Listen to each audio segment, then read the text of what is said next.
అసలు నడుము నొప్పి అంటే ఎలా స్టార్ట్ అవుతుందో తెలీదు గానీ, అలా మెల్లగా వచ్చి అలా కూర్చుండిపోతుంది. దాని నుండి ఉపశమనం పొందడానికి ఎంతమంది వెయిట్ చేస్తూ ఉంటారో. సో, వాళ్ళందరికి ఏం చెప్తారు? ఇప్పుడు ఇవాళ నడుము నొప్పి యూనివర్సల్ అయిపోయింది. అవును. యూనివర్సల్ అంటే ఆడ, మగ విచక్షణ లేదు. పిల్లాడు, కుర్రోడు, ముసలోడని లేదు. అందరినీ తగులుకుంటా ఉంది నడుము నొప్పి. హ్మ్. ఈ నడుము నొప్పి ప్రభావం వల్ల మనం బయటికెళ్ళలేము. మన పని మనం చేసుకోలేము. ఈ పిల్లలకు ఓ రకంగా చిన్న పిల్లలకి ఈ కార్పొరేట్ స్కూళ్ళోళ్ళు ఎంత లోడేస్తున్నారు. హ్మ్. పిల్లాడి బరువు 20-25 కేజీలు ఉంటే 18 కేజీలు బరువు వేస్తున్నారు.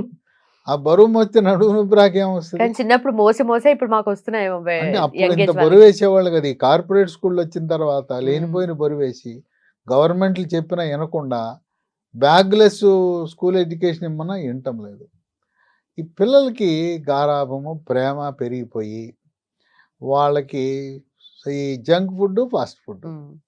పిల్లలకి అది కాదు నాయన, వేరే తినండి, పాల ఉత్పత్తులు తీసుకోండి అంటే ఇది వినరు. పిజ్జాలు, బర్గర్లు, ఐస్ క్రీములు, కూల్ డ్రింక్స్. హ్మ్. ఆడు అసలు అన్నమే తినడు. ఎప్పుడు ఐస్ క్రీములే, కిలోలు ఐస్ క్రీములు. కానీ వెంకట్రావు గారు ఇప్పుడు ఈ మధ్య కాలంలో పిల్లలు గాదు, వాళ్ళ పెద్దలు తల్లిదండ్రులు గూడా